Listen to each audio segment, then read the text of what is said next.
Oh boy, oh man. Oh, I sure can't wait to vote and contribute to the democracy of America. Isn't it exciting, Chester? God bless this country. Yeah, sure, because our vote has so much of an effect on policy in Washington. Why the sarcasm, Chester?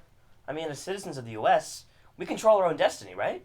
I mean, we're lucky enough to have men and women in Washington protecting our interests, right? They make sure our voices are heard. Dude, you realize our democracy is a sham, right? As for the interests of the voters, those are irrelevant to our political leaders. The only interest that is being protected by those leaders is that of money. Yeah, congressmen are corrupt, bought out by lobbyists and special interest groups. Our republic was lost a long time ago, my friend. Sorry to say it. Huh? How could the government do that? Because it's legal, for the most part. And it's the government system itself that breeds this artifice and greed. But that doesn't make any sense. I don't believe that. What? That's so terrible. How could they do that? Someone's got to do something. I don't know, man. Why don't you go talk to a lobbyist? Yourself. Ah. Oh! For the last time, Bob. Where's the money going to? I don't know. I don't know. Maybe this will refresh your memory. I already said, I don't know. Wanna play it that way?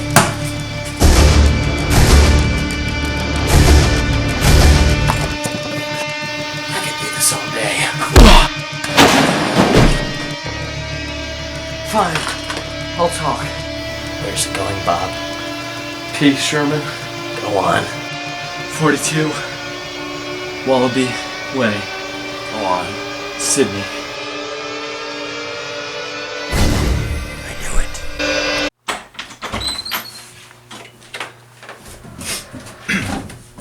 What? Cormac? What are you doing in my basement? And is that the head lobbyist for the Coalition to Stop Gun Violence? Yes, it's me! I don't know. I don't know.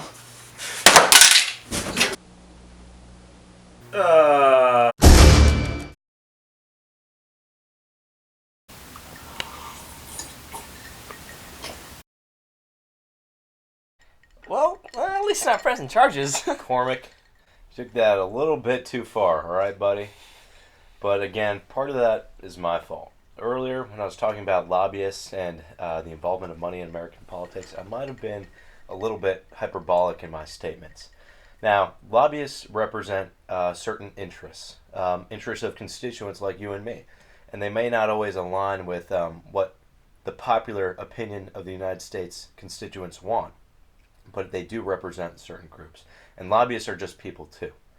In fact, while lobbying in and of itself is a good thing, the involvement of interest money in the execution of lobbyist interests undermines democracy, incentivizes congressmen to over-prioritize certain lobbyists, and weakens the relationship between constituents and their representatives. So some people may think that lobbying looks a little something like this. Or this. However, others may find it similar to this. Shooting in a week. I'm gonna make him an offer he can't refuse. Surprisingly, through countless hours of research, we are able to conclude that these actually aren't accurate. The business of lobbying in Washington is a burgeoning industry, as $3.4 billion was spent on lobbying in 2018 alone, and in 2017, there were 11,444 registered lobbyists in the U.S. The purpose of lobbyists are to represent the interests of their clients and to beget legislation favorable to them. There are many different facets of lobbying, such as that of labor unions, such as teacher associations, and that of major corporations, such as GE or Sikorsky. Basically, lobbyists attempt to ensure the passing of legislation that aligns with the goals of the groups who are paying them.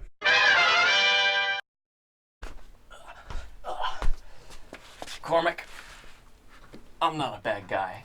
I mean, I know we got off on the wrong foot, but let's call it even right now, okay? All right. I'm actually gonna go lobby a congressman. He's a new guy on the block, and so I'm gonna try to get him to help stop gun violence with me. Okay. Sorry about that, Mr. Charlemagne. Good luck at your meeting. Thank you. The knees. Alright, well, glad that episode's over. Let's watch some TV. Quick. Oh, Mr. Charlemagne. Thank you for coming to meet with me about this new gun control bill. It's being proposed in the House this week. I'm looking forward to hearing your perspective on it. Thank you for meeting with me, Congressman. As a lobbyist, it's my job to educate you on the necessity of gun control here. And regarding this bill, up to 94% of your constituents said that they would prefer stricter regulations on possession and background checks prior to... Excuse me. I may have to take this. It could be urgent. Hello, this is the Congressman. This is Lance Jones on behalf of the National Rifle Association. I just wanted to give you a shout out ahead of this impending vote on required background checks before gun purchases. I think we can both agree this notion is absolutely ludicrous and is yet another attempt to violate the voters' Second Amendment rights. Well, actually, Lance, from some information I've heard recently, it appears that a large percentage of the voters believe... I'm going to stop you right there, Congressman. My call is the NRA are the ones writing checks to your super PACs and helping fund your private campaign ads, so I advise you to think long and hard about your next move here. And lastly, Congressman, we have a list of a few thousand NRA subscribers from your voting district, and we'd be happy to send them emails saying that Congressman Chris Saladin voted against their interests. Oh, geez. Well, this is quite a pickle I'm in. Good day, Mr. Jones. Who was that? I'm sorry, Mr. Charlemagne. I have to get going. Where? Where are you going? We still have a meeting. I have to go see a mentor of mine. Congressman Jim Himes.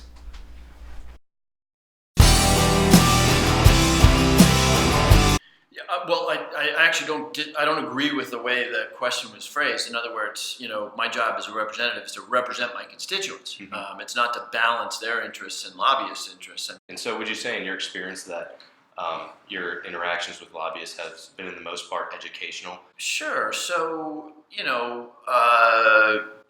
let's use a specific example.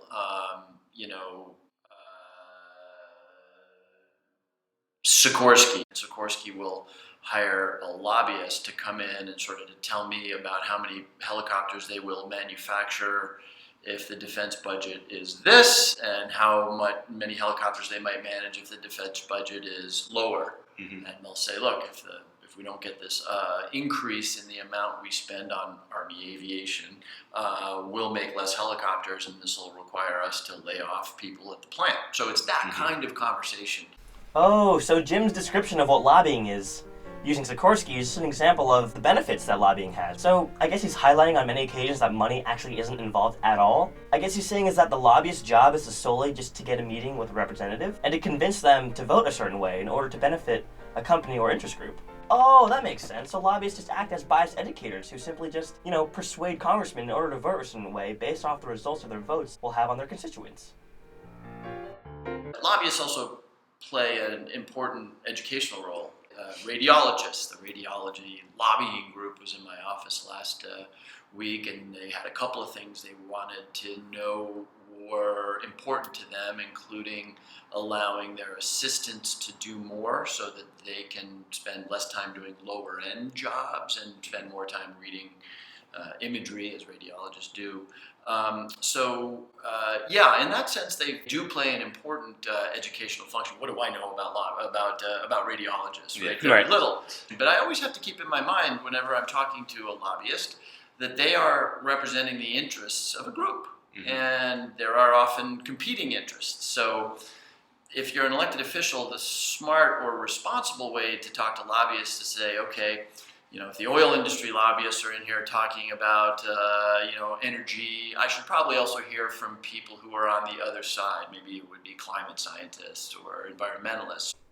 A large number of a congressman's constituents are professionals in a field the representatives are not knowledgeable in. An important role of a lobbyist is to provide them with deeper knowledge about the demands of certain groups of people. And in order to create fair legislation, congressmen will ask multiple lobbyists from different groups as resources to make a proper decision. Constituents who utilize this form of lobbying embody the true definition, in which attempts to help influence legislation is done through educating representatives without the involvement of money to help persuade their decision. Another example of viewpoint bias was pointed out by Jim Himes. As a liberal environmentalist, one would see a lobbyist from the coal industry as a bad lobbyist. But if one is a miner from West Virginia where the basis of their economy is coal, they would see those lobbyists as heroes. Therefore, the NRA's lobbying is not necessarily bad as long as it is clean. Once money and threats start to get involved to attempt to sway votes, lobbying becomes detrimental to democracy.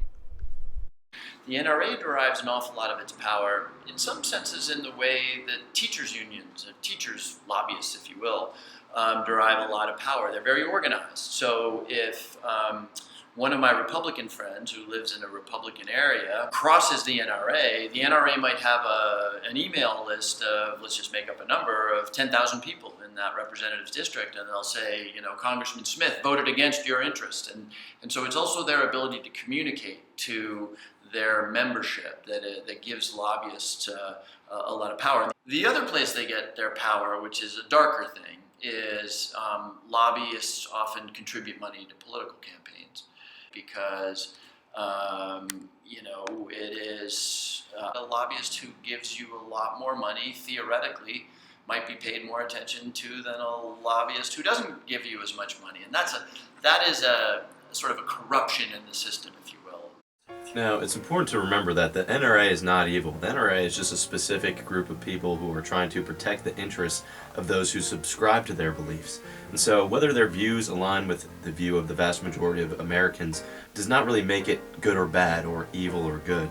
They're simply representing factions of people, and they're doing the best they can to ensure that those interests are protected through legislation. And so they go to significant means to try and accomplish this, but this just makes them a lobbying organization, not a wicked group or a wicked conglomerate. The NRA is one of the most well-known examples of a lobbyist organization who goes to extensive lengths to ensure the accomplishment of their agenda, and exemplifies the way lobbying money increases voter distrust of lawmakers. From 2008 to 2019, their expenditures on lobbyists increased from $1.67 million to $5 million, tripling in just 10 years. And just from 2016 to 2017, the NRA's expenditures on lobbyists increased by almost $2 million. The NRA has at multiple turns been successful in preventing gun control legislation from being passed, with over 100 being proposed in Congress and very few passing the House.